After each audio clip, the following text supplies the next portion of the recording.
Buen día, Dios bendiga, amigos y amigas de Eternidad en el Corazón. ¿Cómo están ustedes? Damos gracias al Rey por un día más en su presencia, por su gran amor, su gran misericordia y su gran bondad. Un saludo a toda la comunidad cristiana, a toda la hermandad de Cristo. Damos gracias por su justicia en nosotros. Damos gracias al Señor. ¿Sí? Puso vestiduras de justicia y atavíos de salvación el Señor en nosotros. Su justicia en nosotros, ¿cierto? Es una justicia efectiva, ¿sí? Por eso uno, cuando pide perdón al Señor, verdaderamente siente el poder del perdón en nuestras vidas, ¿cierto? Y ese sentido de culpa se esfuma, se va, desaparece. Muy importante este tiempo para el ser humano que escucha el mensaje de Cristo, ¿sí? Cristo es el autor y el consumador de la fe. Esta no es una fe ciega, como muchos dicen que hay que creer por las dudas, sino que es una fe que tiene una mirada, puesto los ojos en Cristo Jesús, el autor y el consumador de la fe. Damos gracias al Rey. Ayer leíamos Colosenses 1, aunque estamos mirando el libro de Ezequiel, ¿cierto? Y uno por ahí dice, me cuesta orar, me cuesta comunicarme al Señor, me cuesta decir las palabras correctas al Señor, ¿cierto? Y eso es algo que el Señor va a ir formando en tu vida, ¿cierto? La orientación en cuanto a esas oraciones que van a ser dirigidas según, ¿cierto?, su presencia, según su voluntad en nosotros, para que podamos pedir, ¿sí?, como conviene a nuestras vidas. Pero sí hay algo que el Espíritu Santo gime desde nuestro interior con gemidos indecibles, ¿cierto?, intercediendo a favor nuestro, ¿cierto? Eso es algo que nosotros tenemos que saberlo, ¿sí? Eso está por allá por Romanos capítulo 8. De paso lees todo Romanos, es algo maravilloso. El libro romano, cuando uno toma el texto, verdaderamente no sabe por dónde empezar. Por eso la guía del Espíritu Santo es perfecta para nosotros, ¿cierto? Quería comentar un poquito ahí para saber quiénes somos, qué tenemos y qué podemos, como dice un conocido maestro, ¿sí? Dice, en Colosenses dice, mira lo que dice: porque quiero que sepáis cuán gran lucha sostengo por vosotros y por los que están en la Odisea, ¿cierto? Y por todos los que nunca han visto mi rostro, pero que para que sean consolados sus corazones, unidos en amor, hasta alcanzar todas las riquezas del pleno entendimiento, a fin de conocer el misterio de Dios, el Padre, y de Cristo, en quien están escondidos todos los tesoros de la sabiduría y del conocimiento. Esto es algo absoluto, amado. En Cristo están todos los misterios, ¿cierto? En quien están escondidos todos los tesoros de la sabiduría y del conocimiento. Mira, nunca no nos va a alcanzar la eternidad, para poder descubrir todos los misterios del Señor. Es tan grande, verdaderamente, la persona de Dios, que los ángeles adoran y se asombran a cada instante en su presencia. ¿Sí? Ángeles que están preparados, diferentes formas, diferentes maneras, pero hay ángeles que están preparados para la adoración del Rey de una forma muy particular, que la Biblia nos enseña estas cosas, ¿sí? Y dice, porque quiero que sepáis cuán gran lucha sostengo por vosotros y por los que están en la Odisea y por todos los que nunca han visto mi rostro, para que sean consolados sus corazones unidos en amor hasta alcanzar todas las riquezas del pleno entendimiento, a fin de conocer el misterio de Dios el Padre y de Cristo, en quien están escondidos todos los tesoros de la sabiduría y del conocimiento. Esto es el mismísimo Espíritu Santo hablando a los hijos de Dios, hablando a mi vida, hablando a tu vida. Sí, verdaderamente somos privilegiados, ¿cierto? De saber de que hay una gran batalla, ¿cierto? Donde el corazón se rinde al Señor, ¿sí? Para que podamos recibir consolación, ¿cierto? En nuestros corazones. Y una de las cosas y lo que trae consolación es la palabra iluminada, esa revelación iluminada de parte del Espíritu, donde el hombre y la mujer de Dios, ¿cierto? Tiene ese hambre espiritual, ese hambre por la palabra, esa pasión por la palabra. Y cuando verdaderamente entramos en el conocimiento del Señor, ¿cierto? En nuestras vidas, verdaderamente somos consolados, somos guiados, ¿cierto? Somos satisfechos, ¿cierto? En el lugar donde verdaderamente lo necesitamos, que es en nuestro espíritu. ¿Sí? Gloria al Señor. Y dice, en quien están escondidos todos los tesoros de la sabiduría y del conocimiento. Y esto lo digo para que nadie os engañe con palabras persuasivas. ¿Sí? En otras versiones dice palabras persuasivas de humana sabiduría. Hoy el contexto cristiano está rodeado de doctrinas, muchas de ellas, ¿cierto?, que no tienen ningún tipo de asidero con la palabra del Señor, ¿cierto? Y es deber de cada uno de nosotros, de una manera personal, ¿cierto?, hacer un análisis en el espíritu, en el cual nos dio a nosotros un espíritu nuevo, de poder discernir, ¿cierto?, todas estas cosas y verdaderamente poder mirar las cosas de la forma que Dios mira. Y esto lo digo para que nadie os engañe con palabras persuasivas, porque aunque estoy ausente en cuerpo, no obstante en espíritu estoy con vosotros, gozándome y mirando vuestro buen orden y la firmeza de vuestra fe en Cristo.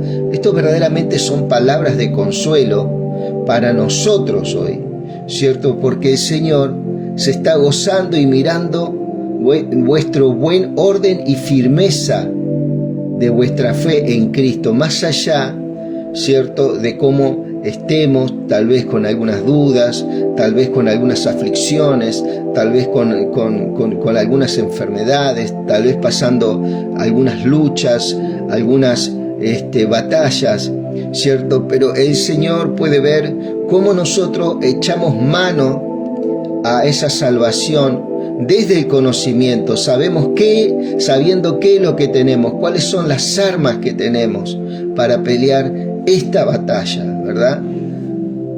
De una forma legal en el Espíritu. Por tanto, de la manera que habéis recibido al Señor Jesucristo, andad en Él.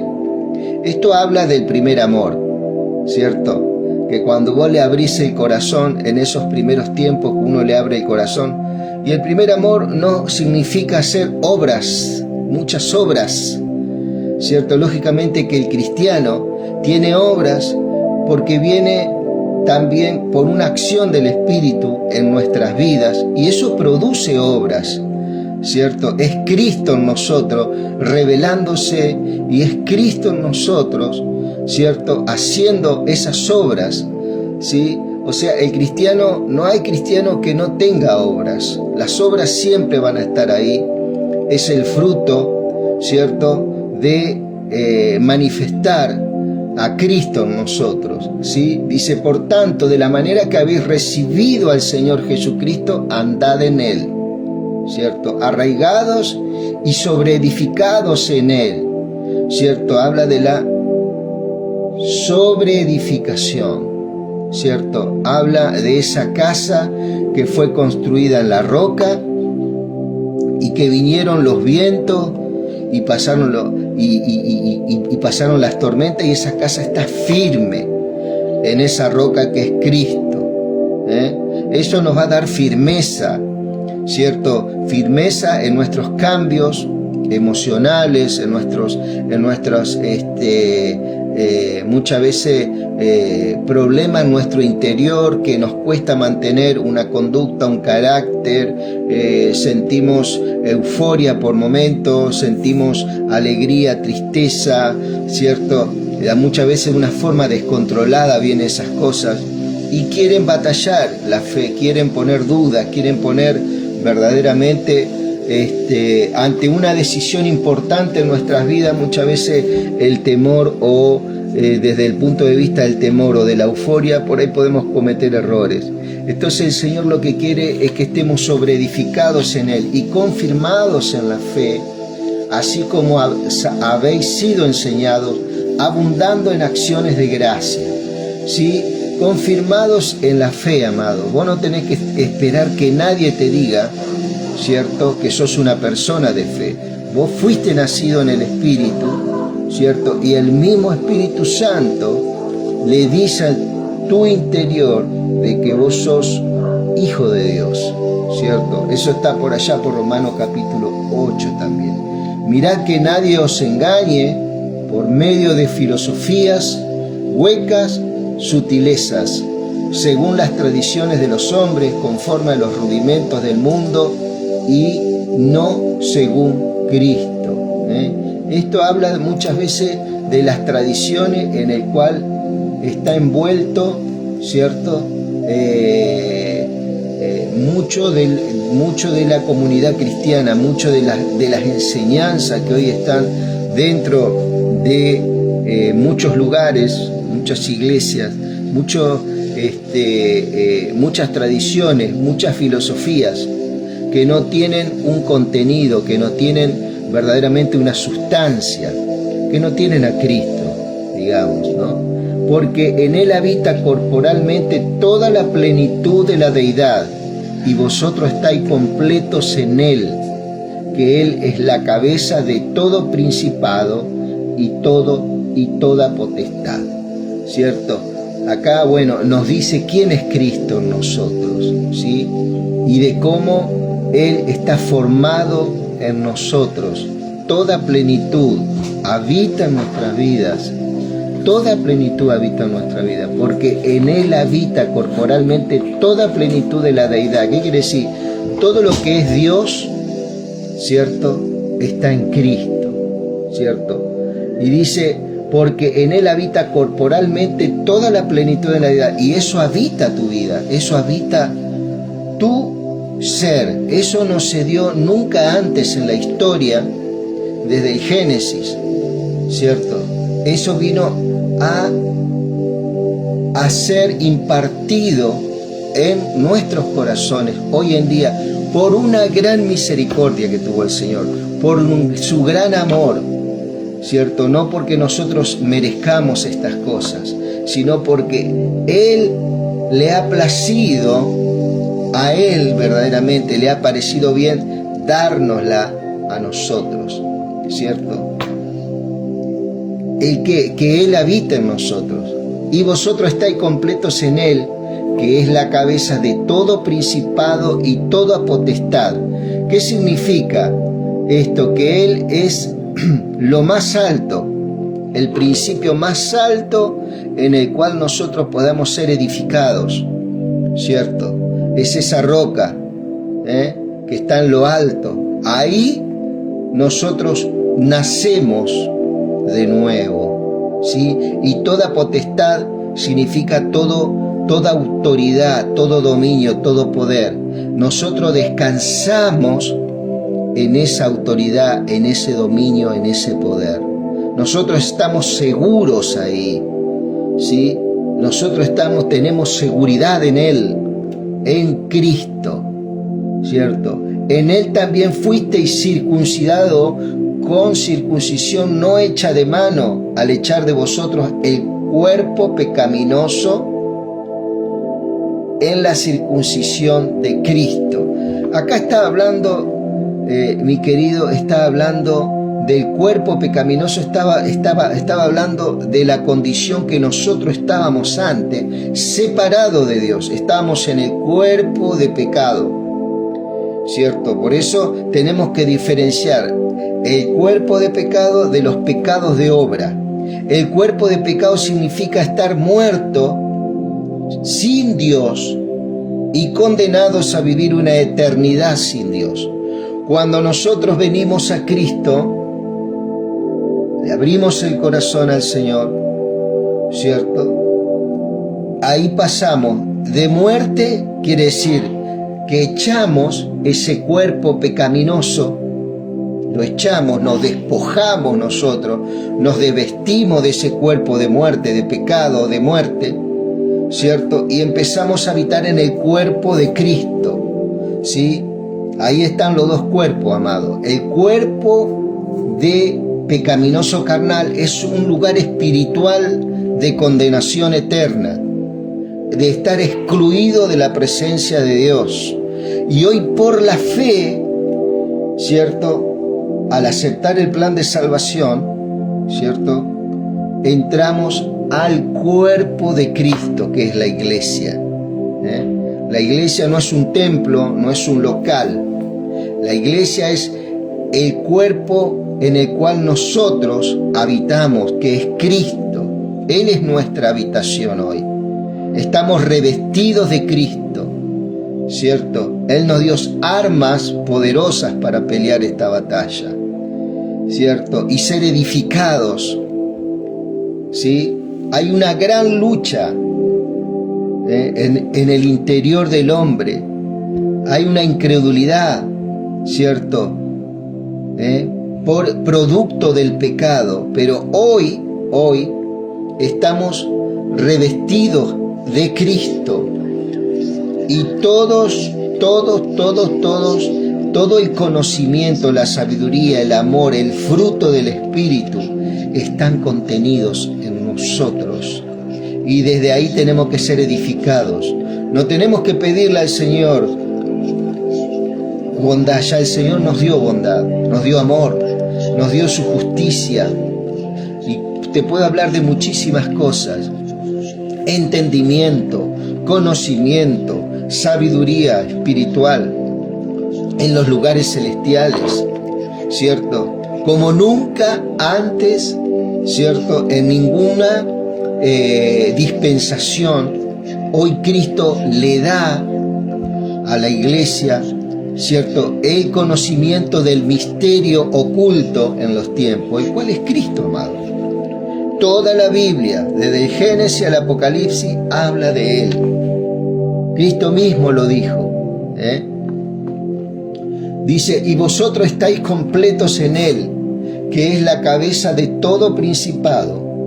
En Él también fuisteis circuncidados con circuncisión no hecha de mano. ¿Por qué? Porque antes se cortaban el prepucio y eso era una señal, ¿cierto?, de que esa persona pertenecía al pueblo de Dios. Pero era tan solamente una señal externa. Acá está hablando de una señal interna, un cambio, ¿sí?, una transformación. Somos transformados cuando nos convertimos al Señor, cuando aceptamos el plan de salvación, ¿sí? En Él también fuisteis circuncidados con circuncisión no hecha de mano, al echar de vosotros el cuerpo pecaminoso carnal en la circuncisión de Cristo. Cuando nosotros nos convertimos al Señor, ese cuerpo de pecado, esa exclusión, ¿cierto? Esa separación de Dios deja de ser, y a través de Cristo nos unimos con toda deidad, con todo lo que es Dios Padre, Dios Hijo y Dios Espíritu Santo, ¿sí? Obtenemos todos los beneficios de hijo y también los deberes de hijo, ¿sí?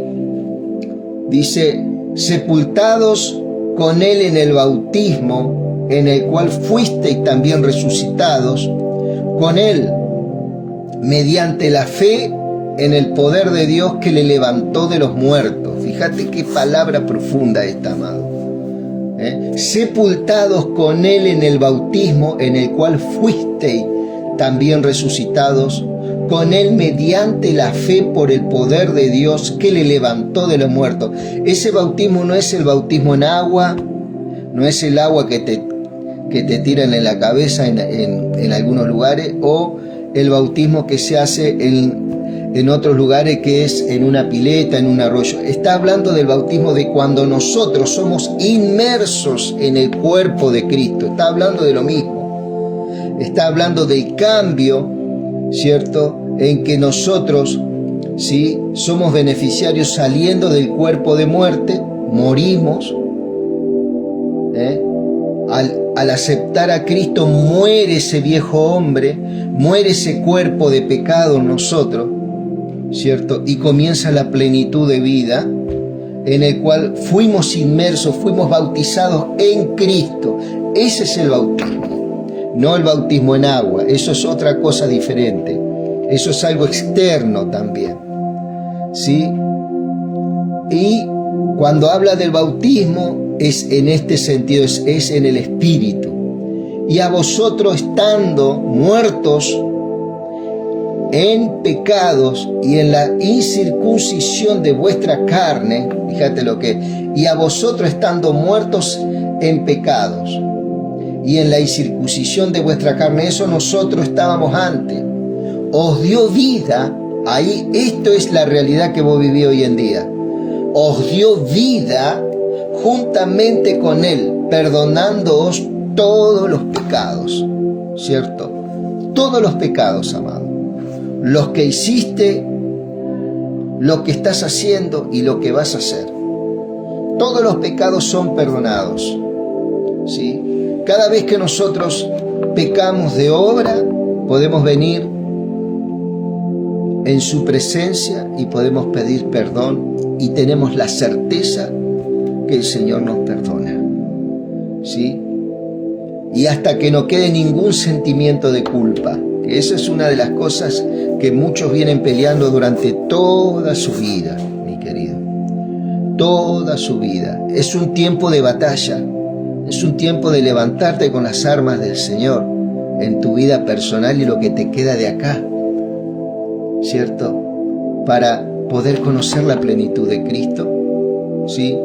Y dice, anulando el acta de los decretos que había contra nosotros, que nos era contraria, y quitándola de en medio y clavándola en la cruz. Impresionante esto, amado. Anulando el acta de los decretos. ¿Cuál era el acta de los decretos? Muerte eterna, estar excluido de la presencia de Dios por toda la eternidad, ¿cierto? Muerto, sin vida espiritual. Muerto espiritual no significa que nuestro espíritu se extingue, sino es pasar la eternidad sin Dios, ¿te imaginas? Es pasar la eternidad sin Dios. Por eso este es un día muy especial para nosotros, de abrir el corazón, ¿cierto? Y decirle al Señor, Señor, perdona mis pecados, perdona mi rebelión, ¿sí? y aceptar. Te acepto, Señor, como el Señor y el Salvador de mi vida, de mi corazón, de todo mi ser, Padre. Enséñame tu verdad, enséñame tu palabra. Levántame en esta hora, Dios. Mira estas lágrimas, Dios mío. Transforma mi ser. Guíame a tus aguas, a tus verdes praderas, tus lugares de descanso, lugares de reposo. Señor, gloria a Dios.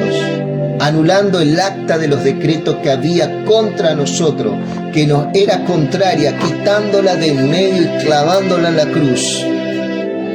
¿Sí? Una de las cosas que el Señor hizo, clavó toda tu maldición y mi maldición en la cruz del Calvario.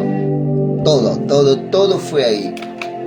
Todo sentimiento de culpa, toda maldición, ¿cierto? Y cuando nosotros conocemos eso, nos regocijamos, nos gozamos, ¿cierto?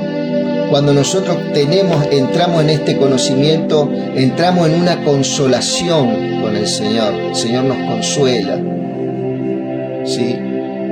Anulando el acta de los decretos que había contra nosotros, que nos era contraria, quitándola de en medio y clavándola en la cruz, ¿cierto? Cuando salimos de ese viejo cuerpo de pecado en el cual nosotros estábamos envueltos en nuestras vidas sin Cristo, ¿no?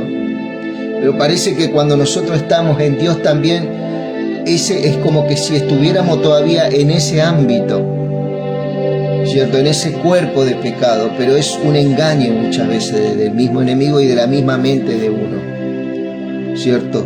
Muchas veces influenciado por ese sentimiento de culpa, en el cual este es el día de levantarse en batalla, ¿cierto? Es una batalla personal, que el Señor nos va a dar el poder y la autoridad para vencer. Él ya nos dio ese poder y esa autoridad para vencer. Pero de acá a un tiempo vas a ser librado de ese sentimiento. Y despojando a los principados y a las potestades los exhibió públicamente, triunfando sobre ellos en la cruz, ¿cierto? Y despojando a los principados y a las potestades, los exhibió públicamente, triunfando sobre la cruz. ¿Cuánto significado tiene esta palabra, amado? ¿Cierto? Significado de victoria contra todo el poder, ¿sí?, de la maldad, ¿sí?, que siempre quiere destruir, siempre quiere amargar, siempre quiere condicionar. Este es un tiempo en que la iglesia, vos entras en el conocimiento pleno de Cristo. Entras en el conocimiento pleno del Espíritu Santo. Es una dispensación especial a la que vamos a leer ahora Ezequiel. ¿Por qué leo esto? Ayer leí Colosenses 1, antes de ayer. Ahora leo Colosenses 2. Para que podamos ver la diferencia que nosotros tenemos con la gente que vivía en aquellos tiempos, en el tiempo de Ezequiel, por ejemplo. ¿Cierto? Muy diferente, muy diferente. Dice, por tanto nadie os juzgue en comida o en bebida o en días de fiesta o en luna nueva o días de reposo. ¿Cierto? Todo lo cual es sombra de lo que ha de venir, pero el cuerpo es de Cristo, ¿cierto? Ese es el lugar en donde vos estás habitando hoy, en el cuerpo de Cristo. Dice, por eso nadie os juzgue. Voy a marcar esto acá. Voy a marcar. Por tanto, nadie os juzgue en comida, en bebida o en días de fiesta, de luna nueva o días de reposo. Todo lo cual es sombra de lo que había de venir. Había distintos mandamientos, distintas ordenanzas en ciertos días para comer comidas, días de reposo en el cual en el cual no se podía hacer ningún tipo de actividad, ¿cierto? Y fue en esos días de reposo que los fariseos, los saduceos, los maestros de la ley muchas veces criticaban al Señor, ¿cierto? Cuando sanó, por ejemplo, a un hombre que tenía la mano seca. Y el Señor le dice, ¿acaso usted en día de reposo, ¿cierto? Si su buey o su asno cae en un pozo, ¿no lo saca? Y ellos decían, sí. Y bueno, ¿cuánto más valor tiene un hijo, ¿cierto?, del pueblo hebreo? Tiene más valor que un animal, ¿cierto? Entonces, ellos no entendieron verdaderamente el significado del día del reposo. Es un día de libertad. Hoy nuestro reposo es Cristo. Todo está acá hablando de lo mismo, pero estamos hablando del cuerpo de pecado en el cual estábamos antes, sin conocer a Cristo, y cómo pasamos de esas tinieblas, de ese cuerpo de muerte al cuerpo de vida que es Cristo, ¿cierto? Y al estar en ese cuerpo de vida que es Cristo, ya no nos guiamos nosotros, ¿cierto?, por comidas y bebidas, en el cual eso era un simbolismo de lo que iba a venir. Porque hoy nuestra comida, nuestra bebida, nuestro día de reposo, nuestro día de fiesta, nuestra luna nueva que dice acá en Colosenses capítulo 2, 16, es Cristo. Él es nuestro gozo, Él es nuestra alegría en las tribulaciones, en las aflicciones, ¿cierto? Por eso el apóstol Pablo le dijo, Señor, quita de mí este aguijón. Y el Señor le dijo, bástate mi gracia, porque mi poder se perfecciona ahí donde vos sos débil, ¿cierto? Ahí cuando yo soy débil, el poder de Dios brilla. El poder de Dios se perfecciona en nosotros. Ahí es donde somos sobreedificados, ¿cierto? Donde somos débiles, somos fuertes, ¿cierto? Y eso es algo que nosotros tenemos que entrar en un conocimiento íntimo con el Espíritu, ¿sí? Es un tiempo de debilidad tal vez donde vos no tenés el control de ciertas cosas o no tengo, bueno, ahí la gracia de Dios brilla en nosotros. No ha perdido el brillo para nada el Señor. Desde el día que te entregaste y te gozaste, bueno, así hoy es el día. Así es el gozo que está alineado a tu vida y a mi vida. Eso es lo que te quiero decir. No ha perdido el brillo. Seas que vivas o mueras, o yo vivo o muera, ese mismo gozo y esa misma alegría en los cielos por ese pecador que era yo que se arrepintió, eso todavía sigue estando, amado. El Señor no dejó de brillar en nosotros en ningún momento, ¿sí? Pudo haber dejado en algún momento de brillar nuestro ser por alguna conducta que hayamos tenido o por alguna tristeza, pero tu espíritu brilla porque Cristo es el que es la luz de tu vida y la luz de mi vida, ¿cierto? Nadie os prive de vuestro premio afectando humildad y culto a los ángeles, entreteniéndose en lo que no ha visto, vanamente hinchado por su propia mente carnal, y no haciéndose de la cabeza en virtud de quien todo el cuerpo, nutriéndose y uniéndose por las coyunturas y los ligamentos, crece en el crecimiento que da Dios, ¿cierto? Acá está hablando de lo mismo, del cuerpo en el cual nosotros estamos, y que no hay nada por fuera que pueda impartirnos humildad, ni siquiera el culto a ángeles, como mucho hay hoy en día. Que le hacen culto a los ángeles, amado. Los ángeles son servidores de los escogidos para salvación. Que si el Señor así lo determina, el Señor manda a sus ángeles a que te asistan y a que me asistan, ¿cierto? Entonces, que nadie los engañe. Cristo es el cuerpo, amado. No hay nada por fuera. Hay gente que habla de cosas que ha visto, de visiones que ha visto, en los cuales yo no estoy en contra de las visiones, como una experiencia personal para edificación del creyente. Pero eso es para el creyente, para el Hijo de Dios. ¿Sí? Porque también dice el Señor que en los postreros días derramaré de mi espíritu sobre toda carne, vuestros jóvenes, vuestros ancianos, vuestras mujeres, vuestros niños soñarán sueños, verán visiones, ¿cierto? Fíjate que ahí el Señor incluye a todos, hombres, mujeres, niños, ancianos, cuando hoy en día podemos ver, ¿cierto?, como en muchos lugares se hace acepción de personas. Y uno cree que Cristo lo excluyó para ciertas cosas, para ciertas tareas, ¿cierto? Hombres, mujeres, niños. Por eso cuando te vienen, no, que no hay un ministerio para la mujer, que no hay un ministerio para...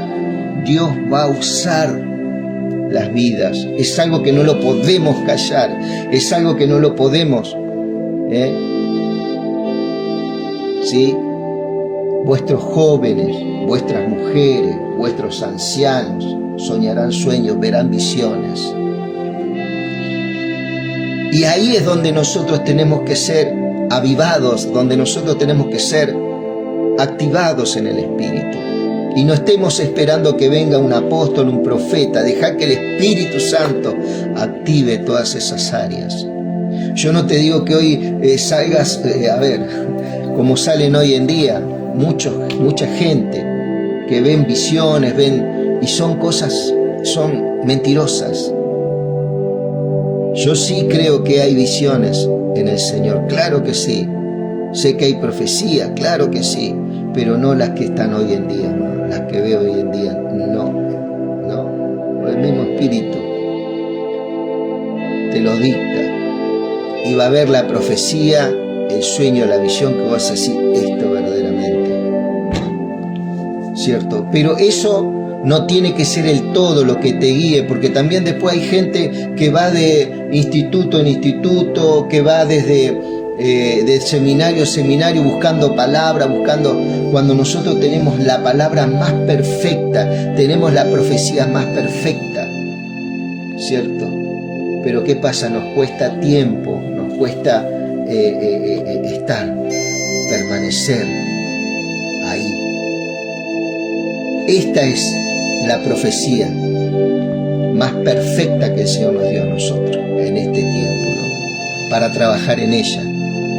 Y eso es un gran gozo, amado. Es un gran gozo. Estas cosas en los tiempos de ese cartel que aparece ahí de Ezequiel 4 no tenía la gente, no tenía, por eso Dios levantaba profetas. El profeta llevaba palabra fresca del Señor. Hoy nosotros tenemos a Cristo, el profeta mayor. ¿Sí? Y no, dice, pues si habéis muerto con Cristo en cuanto a los rudimentos del mundo, ¿por qué como si vivieseis en el mundo os sometéis a preceptos? Eso te lo dejo a que vos mismo lo escudriñes, ¿no? ¿Cierto? Preceptos tales como no manejes, ni gustes, ni aun toques, en conformidad a los mandamientos y doctrinas de hombre, dice el verso 22. Cosas que todas se destruyen con el uso. ¿Sí? Una de las cosas que el Hijo de Dios tiene que discernir son las falsas doctrinas. Porque la falsa doctrina es como cuando en el tiempo del pueblo de Israel tuvo que caminar por el desierto no 40 días para llegar a la tierra prometida, sino durante 40 años. Hasta que dice que murieron, ¿no? Murieron en el desierto. Bueno, eso es lo que produce la falsa doctrina, amado. Siempre hablando de un montón de preceptos, un montón de mandamientos que no fueron para la iglesia, fueron para otro tiempo, para el pueblo hebreo en este caso, ¿cierto? ¿Y eso qué es lo que hace? Impide que esto que estamos hablando acá, ¿cierto?, no lo puedas vivir. Tales cosas tienen a la verdad cierta reputación de sabiduría, dice, en culto voluntario, en humildad y en duro trato del cuerpo, pero no tienen valor alguno contra los apetitos de la carne, ¿cierto? Acá está hablando mucho de una vida como de monje asceta, ¿no?, que trata de impedir, ¿cierto?, desde su carne. ¿Qué es lo que trata de impedir? Trata de impedir que las malas conductas muchas veces que tenemos no florezcan, ¿cierto? Tratan de contenerse, tratan de controlarse, ¿cierto? Pero generalmente se falla. Generalmente se falla porque ya tenemos una conducta inductiva, ya que nos induce a enojarnos, a amargarnos, que nos induce a preocuparnos por todo, que nos induce a angustiarnos, ¿cierto? Entonces, ¿qué es lo que pasa ahí, amado? Necesitamos, ¿cierto?, que este duro trato del cuerpo, que es parte de nuestra vieja forma de pensar, ¿cierto?, dejarlo de lado y saber dónde estamos, ¿sí? ¿En dónde estamos? Seguimos brillando en Cristo como el primer día que vos te entregaste. Seguís brillando en el Señor. El Señor sigue con su misma gracia, su mismo gozo sobre tu vida. Solamente es que nosotros hemos estado escuchando algunas voces que muchas veces, ¿cierto?, dijeron, no, vos no estás brillando.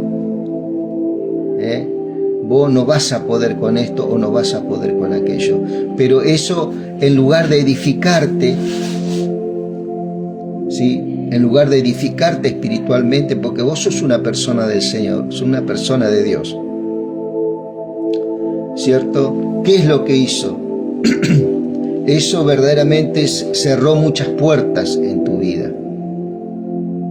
Y uno dice, no, porque acá hay muchos mandamientos, muchos preceptos, tengo que cumplir con un montón de cosas. Pero después, cuando vos empezás a mirar esta palabra, dice, pues si habéis muerto con Cristo en cuanto a los rudimentos del mundo, ¿por qué, como si vivieses en el mundo, os sometéis a preceptos? Tales como no manejes, ni gustes, ni toques, en conformidad a mandamiento y doctrinas de hombre. Por eso es necesario en este tiempo, ¿cierto?, entender que la doctrina de hombre está en todo, en la mayoría de las religiones, ¿cierto? ¿Qué quiere decir doctrinas de hombre? Son doctrinas que no tienen a Cristo como el centro, ¿cierto? Cristo, en su gracia y en su misericordia, siempre es un Dios que va a traer buenas noticias a tu vida, ¿cierto? No es que yo tengo que hacer algo bueno para aceptar a Cristo, no. Cristo te busca en el tiempo, en tu peor tiempo. Siempre el Señor está ahí, batallando. Siempre el Señor ahí está, obrando, ¿cierto? Ese Dios. Y ese es el Dios que nos levanta, ese es el Dios que nos da fuerza y que nos da vida, ¿cierto? Y ese es el Dios que nosotros tenemos en este tiempo y tenemos la oportunidad.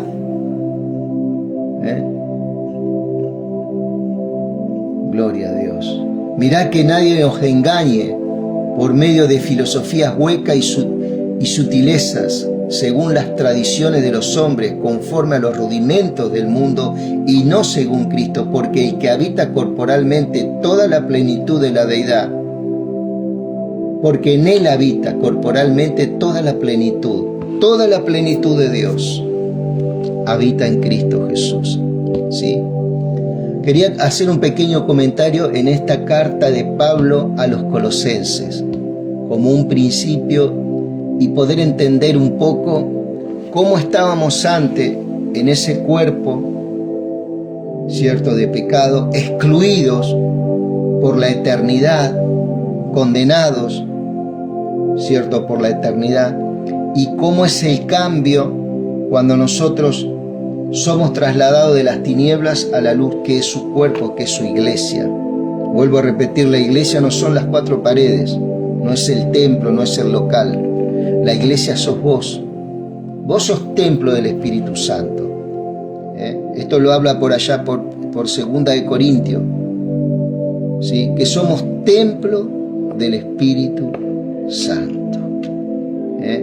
Guste a quien le guste, así el Señor nos declaró. Mi querido amigo, ahora vamos al lugar donde tenemos que estar. Estamos leyendo al profeta Ezequiel, terminamos con Jeremías, estamos leyendo Ezequiel prácticamente sin ningún tipo de preparación. Estamos dando lectura a esto, porque verdaderamente en estos tiempos tenemos muchas veces nuestras Biblias ahí, la usamos para alguna reunión en la iglesia, aquel que va a la iglesia, pero nunca verdaderamente por ahí entra uno en seguir leyéndola y estudiándola y escudriñándola, ¿cierto? Y en ella verdaderamente vamos a encontrar todas las respuestas que nosotros necesitamos, todos los recursos que nosotros necesitamos para llevar una vida plena, para llevar una vida en plenitud. Y no tengas ninguna duda que cuando uno lee esto con una convicción en el Señor, ¿cierto? ¿Qué quiere decir convicción en el Señor? Sabiendo de que el Señor está interviniendo a favor de tu vida, siempre va a ocurrir grandes cosas. Va a haber grandes intervenciones que vos te vas a quedar maravillado. Aún oraciones que van a venir a tu vida como un pensamiento que el Señor te la va a conceder, ¿cierto? Y esas son las pequeñas cosas que nosotros tenemos que descubrir. Lo que pasa es que con las redes sociales, lógicamente, y de tantas cosas, estamos bombardeados que hay que hacer grandes peregrinaciones, grandes cosas para que Dios te escuche. No, Dios te va a escuchar desde el lugar más sencillo, desde el lugar más sencillo, ¿sí? Por eso es importante tener una lectura de su palabra. Dice, mira lo que dice, estamos leyendo Ezequiel es una persona que mientras Jeremías estaba profetizando en Judá, ¿cierto?, sobre la destrucción de Judá, Ezequiel estaba con los deportados, ya los que fueron exiliados a Babilonia por el rey Nabucodonosor, el rey de Babilonia, ¿cierto? Entre ellos estaba Ezequiel y también Daniel. Es más, Daniel, ¿cierto?, en Daniel 9, habla que él, mirando al profeta Jeremías, se dio cuenta que se había cumplido los 70 años, ¿cierto?, que iba a haber 70 años de cautividad. O sea, fíjate vos cómo Daniel respetaba a Jeremías. Por eso el profeta en el antiguo pacto, al no haber texto bíblico, porque no había Biblia en el viejo pacto, olvídate, en lo que tenían acceso a la Torá era tan solamente el sacerdote, el rey, el levita, los escribas tenían acceso, y ellos le tenían que comunicar el mensaje de Dios al pueblo, pero lo que menos hacían era eso, ¿cierto? Entonces estos profetas, pero habían hombres de Dios verdaderamente que estaban apasionados por Dios, que eran los más pocos, ¿cierto? Entre ellos Jeremías, en el cual Daniel se apoya, y también Ezequiel reconoce a Daniel, ¿cierto? Esto está por allá por Ezequiel 14:14, está por Ezequiel capítulo 28 también, cuando habla del rey de Tiro, ¿cierto? Entonces podemos ver cómo entre ellos se reconocían, se apoyaban. Daniel y Ezequiel eran jóvenes en el tiempo que Jeremías estaba profetizando en Judá a punto de ser destruida. En ese tiempo Ezequiel hablaba esto. ¿Y dónde estaba Ezequiel? En Babilonia. Ya se había establecido, tenía una casa, se había casado, ¿cierto? O sea, había obedecido lo que el Señor le había dicho, que se fueran a Babilonia. Lo que habla Jeremías 29, que le dice, háganse casa, tengan hijos, den esposas a sus hijos, esposos a sus hijas, planten viña, planten vides, ¿cierto? Gran parte de ese pueblo obedeció. Y entonces Ezequiel dice que vio la gloria de Dios en Babilonia, vio que la presencia de Dios se fue de Jerusalén y él pudo ver en visión, podía ver a los 4 seres vivientes y un trono en el cual había uno que dice con un arco iris lo rodeaba. ¿Qué quiere decir eso? Que la presencia de Dios y la voluntad de Dios estaba en Babilonia, ¿cierto?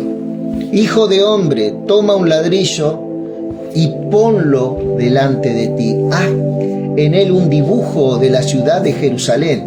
Fíjate, imagínate el momento ese, ¿no? Como que Dios le estaba diciendo, hace esta maqueta, Ezequiel, un ladrillo y haz un dibujo de la ciudad de Jerusalén, construye una muralla alrededor de la ciudad y una rampa que llegue hasta ella. Generalmente las rampas se usaban, ¿cierto?, los ejércitos enemigos para entrar en la ciudad, ¿cierto?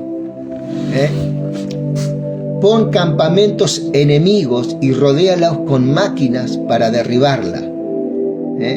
Toma una lámina de hierro y colócala como si fuera una muralla entre ti y la ciudad.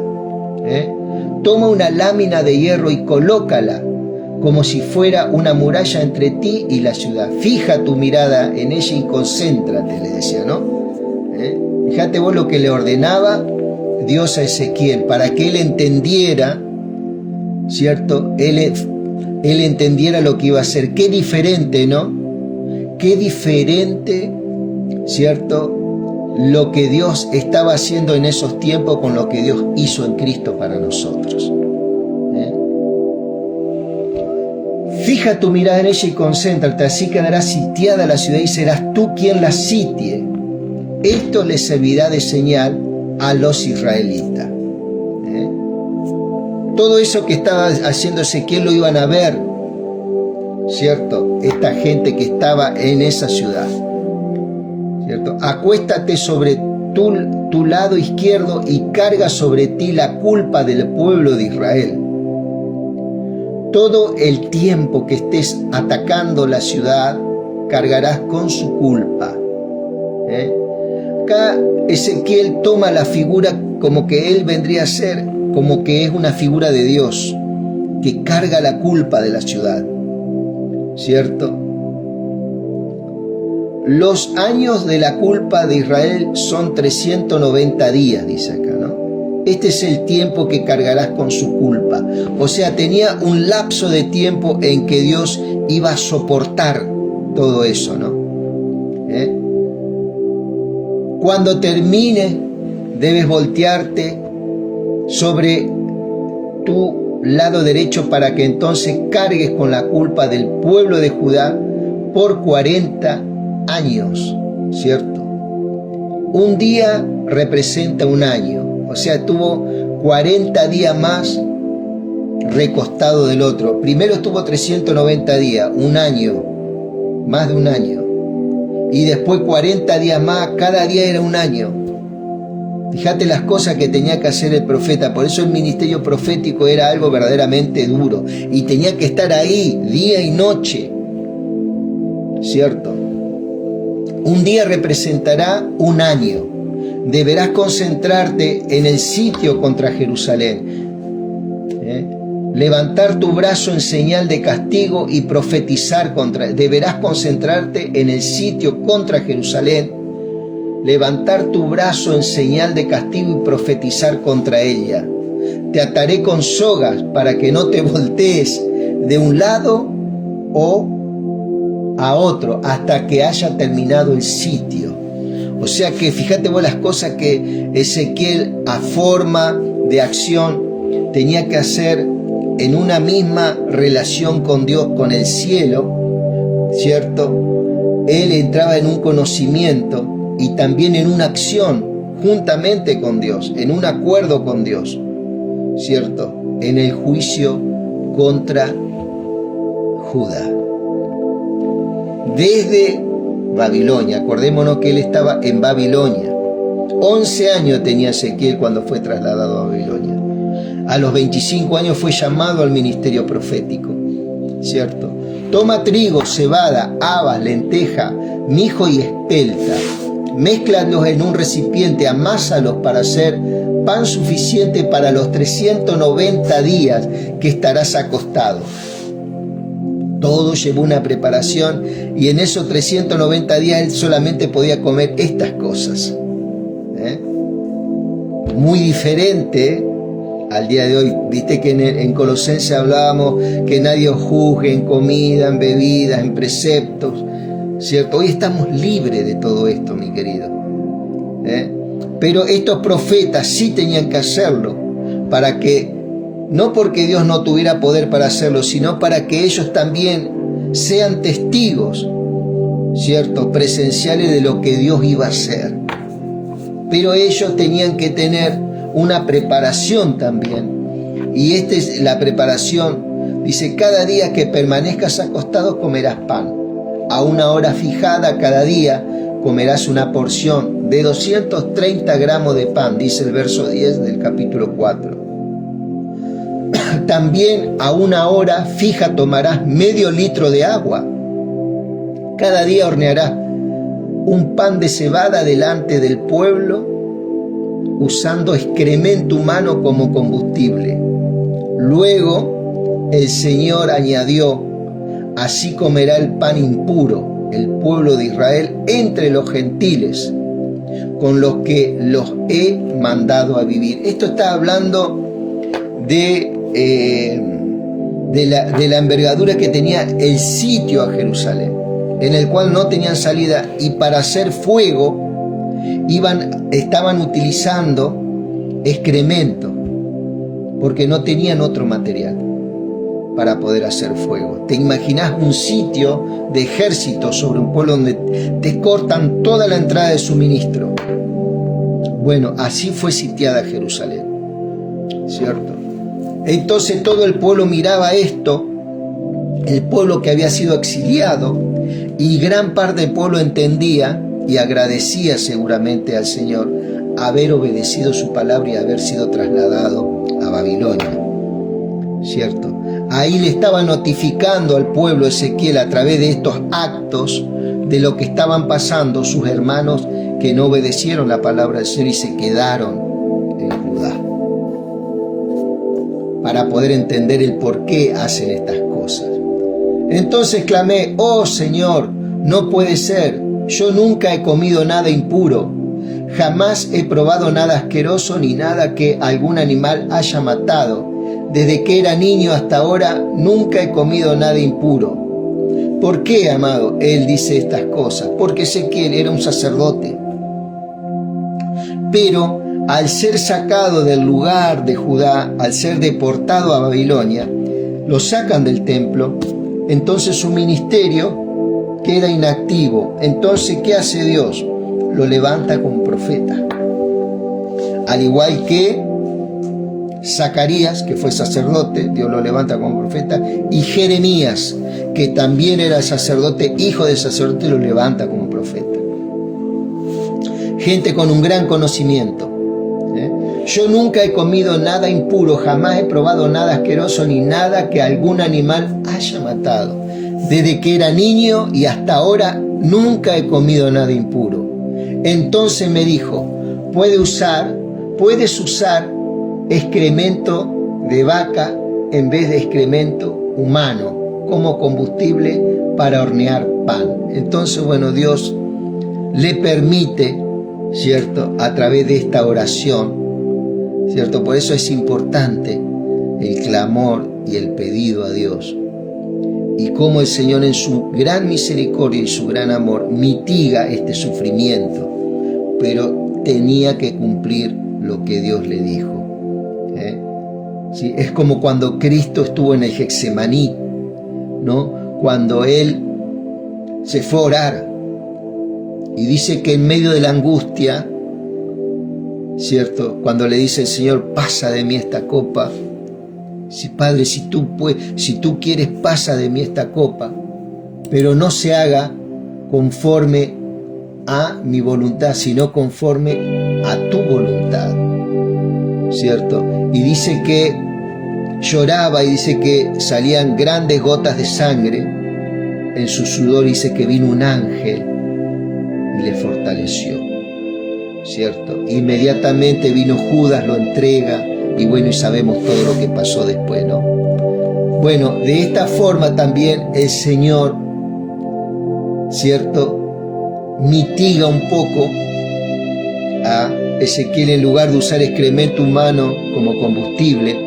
¿Y qué era lo que simbolizaba esto que estaba haciendo Ezequiel? Lo que estaban pasando sus hermanos en Judá, los que desobedecieron. ¿Quiénes lo estaban viendo? El pueblo que obedeció a Dios estaba viendo lo que Ezequiel estaba haciendo y él le explicaba, ¿cierto? Y verdaderamente tuvo que estar un año, más de un año y 40 días más haciendo estas cosas. Verdaderamente el ministerio profético no es lo que hoy vemos. Por eso hay que leer, hay que verdaderamente... Hoy el ministerio profético, muchos que dicen ser profetas, nada que ver con esto, no.